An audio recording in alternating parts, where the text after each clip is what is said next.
Lots of things become more important to you and more interesting when you start junior high.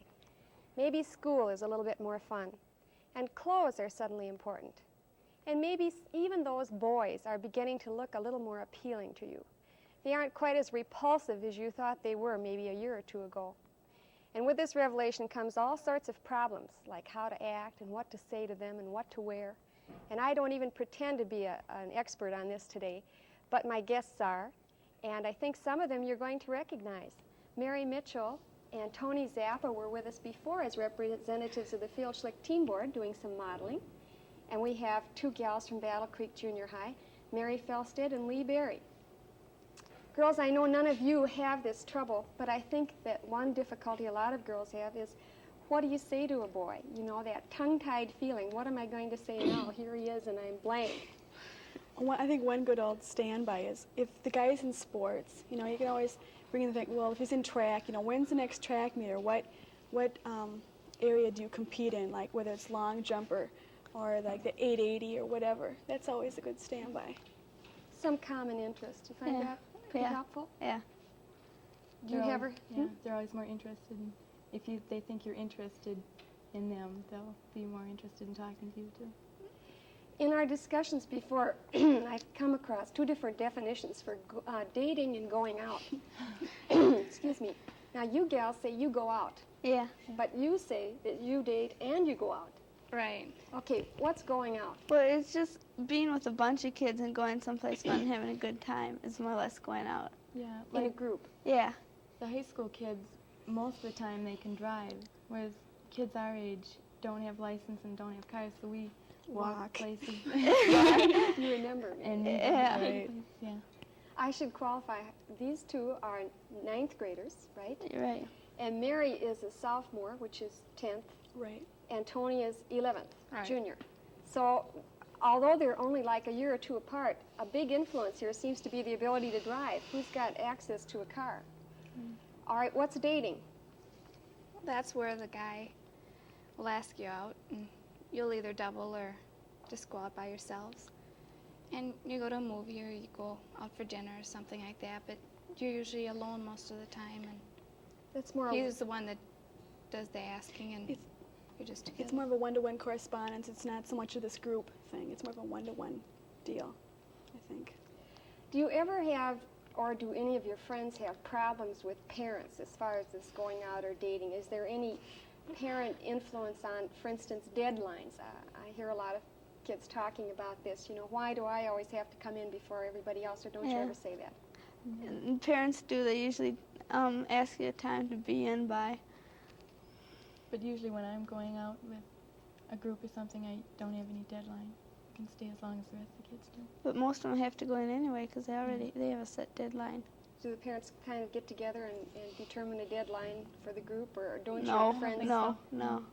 Any problems in senior high with deadlines, or do things loosen up a bit? They don't really loosen up for me. No, They don't really. no, I have a deadline, but usually my mom is pretty fair. You know, that's one thing I'm grateful for my mom as far as with going out with guys and time limits. She's very fair. She understands. But it depends on what you're doing and where Right. you're going.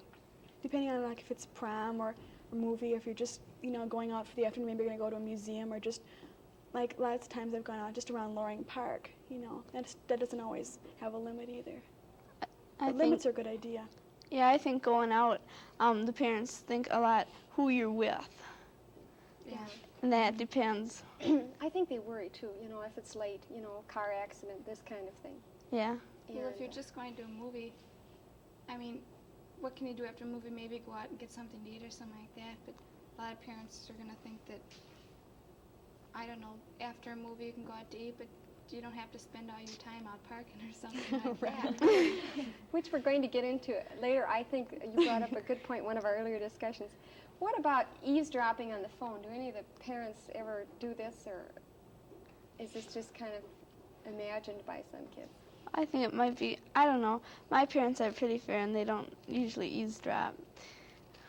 I think that this whole thing of privacy, your mail, your telephone calls, your contacts, maybe some students do have a problem with this, and I personally think it should be respected, your Well, privacy. your parents expect privacy, and I mean, they are shaping your lives as what you want to be when you're an adult. And I think that if they expect privacy, you also should have your own right to your personal phone calls, your personal mail.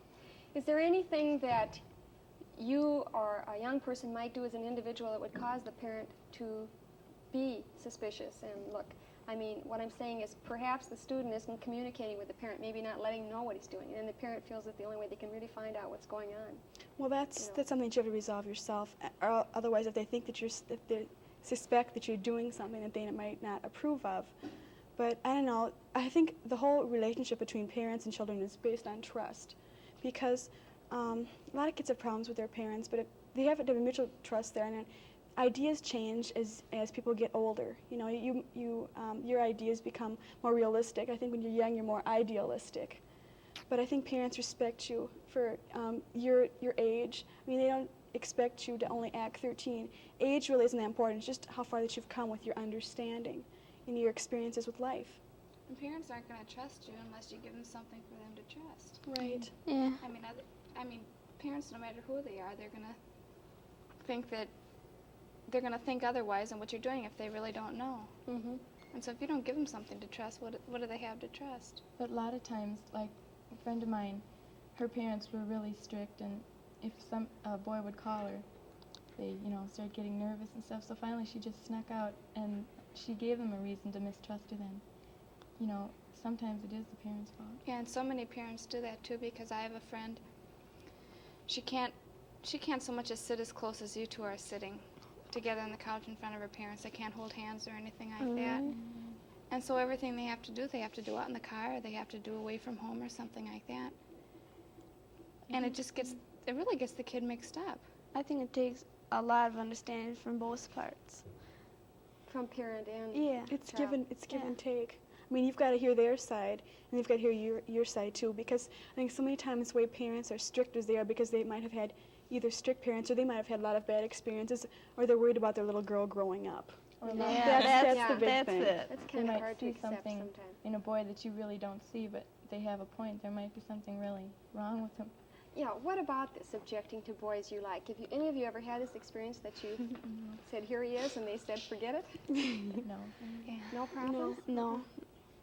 Tony's saying yes. Tony has 2 older brothers, which also, Yeah. I can remember I have 2 older brothers, and it was a big influence on who I associated with. I have a feeling it is with you, too. Yeah, they kind of check them over, and most of my boyfriends that I've had in the past have been ones that my brothers have brought home for me or something like that. And they're all my brother's friends, and if they know something is wrong with them, if they find out that he's doing something that he wouldn't want me to be, associated with or anything like that, he'll tell scream it. me. Yeah.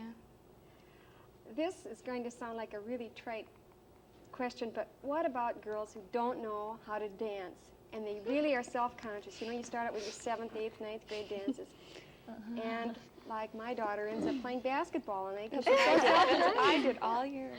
What do you do about that? How do you get over that? I think you could ask somebody, or like a cousin or somebody who's close to you, ask if they could help you. Somebody you don't feel self-conscious Yeah. around who can really teach you, and you'll learn, if you don't feel they're always watching you and staring at you. So some friend, maybe. Right. Yeah. Friend Won't. or relative. Somebody close. Practice in front of a mirror, that kind of thing. Yeah. Doesn't help. What about where you go? Where do you go on a date, or when you're going out, and what is there to do? Now, I know it's different for the 2 schools in some areas, and yet it's the same. What do you girls do when you go out? We go to parties a lot. House parties? We're mostly in a group, Yeah. but we're with one person, with certain Sometimes they people. split up, and sometimes you Yeah. just stay as a group. Lots of times you just go down to Max or something, grab a hamburger, and it's not the boys don't pay for it. Everybody pitches Chips in. Pays their own way. Yeah. Is that custom with you too, or does that? Or you don't Well, do that? well, I think a difference makes when you have a car or the guy can It drive. does. It does. The guys I've gone out with, they all drive, and this makes a big deal of difference. When we've gone out, sometimes there's some fun things to do. They're kind of special. Like I went to a ballet once, and I went to we go to plays and things like that. But there's the traditional fun things too, like flying kites or or rolling down hills in the grass, you know. I mean, things that don't cost anything. I think it's good to have a variation of things to do. Yeah, but once you have a car, like in the senior high, it's a lot different than the junior high because, I don't know, you don't stay in a group half as much because everybody has their car and they want to all take off someplace else. And by then you're getting to know what you like in a boy, maybe, and you're zeroing in more on specific boys rather than a group. Zeroing in is probably not the right expression, is it? Makes it sound kind of predatory. What about clothes? What you wear? Is this a problem? I think it all depends on where you're going. Yeah, it really does because most of the time, our age, when we're just going out, we wear jeans a lot. Yeah. So we don't really go to any You just place. go and hack around, you know. Yeah. So you don't want to wear anything good. Yeah, my daughter has a wardrobe of 2 pair of jeans and 14 different tops that she Me has to too. hassle through every day. It's different in senior high, right? Yeah. Why? Well, like if you're going to ballet, especially if you're going out to a play, I mean, there's a nice slack outfits that you can wear, but I know going to ballet, I would feel kind of uncomfortable wearing a pair of hacked out jeans and a shirt. You know, I feel more comfortable in wearing like a skirt or a better outfit. I think you've got to dress in taste. I think you've got to go with society too to a certain extent. You can't shock everyone all the time. What you had an example of a friend you were talking about at school. Oh yeah, all she did was wear short dresses, and she could barely walk, you know, without everything showing. And so, I had a friend who went up and told her that it really looks stupid. And he says, you know, nobody really likes it. You know, you think that you're trying to impress somebody, but you really aren't. And she kind of got mad about it. Then after a while, she started wearing her dresses longer, and everybody started to notice her again. She just kind of, people more or less looked down on her, you know, with the short dresses and stuff like that. And then she'd come to school in jeans with rips in them and everything like that. And it doesn't appeal to anybody. Appearance is important. I mean, I think there's a close thing associated with when you look good, you feel good. I mean, when you're out, got grubby jeans on and a shirt, and you feel dirty and everything, so often you don't really feel that good, you know?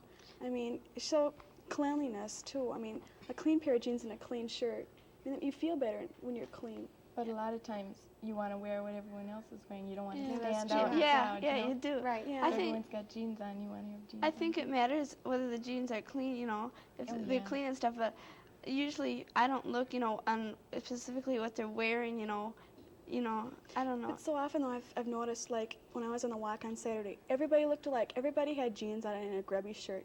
You couldn't see one person. There was, every once in a while, you'd see a person who looked really individual, but everybody looks alike. What'd you have on, Mary? I had on jeans, too. No, but I mean, What else so did you often, wear? But we're often walking in the we're rain. walking in the rain, right? It was pouring.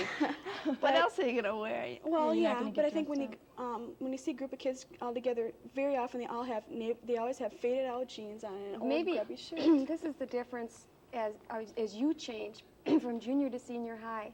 You become more of an individual person. But you have to wanna have express that. individuality, yeah. You don't wanna Because be with I a don't group. even own a pair of jeans. I don't own one pair Oh, of really? jeans, and I don't feel out of place when I go around with Yeah. kids with jeans on. I go around with my girlfriend. She's junior too, and I think she mostly wears dresses, and she's more individual too. It's interesting to see that change and to know that it's I kind of can't ahead of imagine you. it happening. How to act, and this is generally how to act around boys, on dates, in groups, anything. What about the girl who tries too hard, laughs Yeah. too loud, talks too Really loud? comes Yeah. off bad. You've seen this. Fake I don't- people. Yeah. Really Oh. fakey Yeah. and pushy. That's comes really off. bad. I think you should be news. more yourself. Trying to be It yourself. works out so much better when you're just yourself. And a lot of times the guys can notice if you're not yourself, too. I know they do. I think because you stand out like, you know. Okay, how do boys feel? And this isn't fair. We should have a boy on this panel. I really feel I overlooked them. How do boys feel about girls who smoke and swear, and vice versa? How do girls feel about boys who smoke and swear? Is this any reaction to this at all? Well, I don't know how it is in the junior highs, but like my brothers and most of the guys in senior high and older really think it looks terrible for girls to smoke. And I had to do a poll of it when I was a couple years ago. And I had to walk around the school, and ask different kids what they thought about girls smoking, and they really thought it looked terrible. And that girls really shouldn't smoke. And as far as swearing goes, it just doesn't look right. A girl walking down the school and nice and pretty and dressed up, and then walking down the hall swearing all the time. It just doesn't look right. I don't know. In junior high, this might shock a couple people, but I think most of the boys The in majority junior high smoke. smoke, and it's just we just take it for granted. So Yeah. I mean, it's Usually if they don't smoke, Yeah. there's something wrong with them. no. I have the feeling in watching both junior and senior high that a lot of people try smoking in junior high and then give it up by the time of senior high. It seems to decrease. Yeah. It seems like I don't know. smoking is a status symbol in junior high. Yeah, Yeah. it's bad. Yeah, like, yeah. It's a fad. Yeah. If you smoke, you're cool. If you don't smoke, you're kind of out of it. Yeah. But I don't know. I don't know. I don't smoke, and I never really had that many problems with it. But I know a lot of girls. They started smoking just so they could be in, and if you need to smoke or do drugs or drink just to be in with kids, you're not really in with them. You're just another tag along. You're not really Yeah, an that's individual. People respect you for what your individual morals are or what you think is right and wrong. If they don't respect you for it, then they're really not your friend. Yeah, that's probably why in high school you do get, like they said, more individual, and you don't feel you have to impress everyone and have the same clothes and smoke. And it maybe is easier not to have to follow the crowd. Maybe there are less pressures on you. To I do think that. it sort of follows both ways because lots of my friends do smoke and lots of them don't, and nobody really, cares, if they do or if they don't. I asked both group of girls what they listed in what they liked in a boy, and I got kind of different responses, which I thought was interesting. The junior high girls said that the most important thing was personality, right? And well, yeah.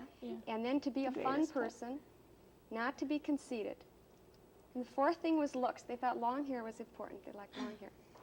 Clothes weren't important. And the last thing was the way they treat you. They don't like it when they're cut down, right? Right. A little bit is all right, but too much is No, bad. it depends. fun, It depends, fun. yeah, if they're doing it in fun or if they're not. The senior high list starts out with respect for the girl, sincerity, tenderness, open, be himself, lets you be yourself, and honesty. And I didn't see long hair mentioned at all, or clothes, and I want to know why the big difference. Can you account for the difference? I don't know. I suppose I agree with lots they said too, but it just clothes aren't important. It's the personality, what they're like. I think you both agreed on that. I think the way they treat you Yeah. corresponds with what you said about respect for you. I Right. think that's It's a got- big element for both of you. It's got to be a give and take relationship, otherwise it doesn't work. It can't be one-sided. It just doesn't work otherwise. And are clothes important? To certain Not really. I really don't think it's that important. It adds to what a person's like, but I think that they're just themselves. I think that's the most important Yeah. thing is to be themselves. Well, I think like they're as long as we said personality, if they're gonna really be grubby, holes in t-shirts and everything like that, it's gonna be in Yes. their personality. Yeah, that's true. We hope we've been some help to you today. I know we haven't begun to resolve your problems, but maybe we've given you a little insight. Good luck.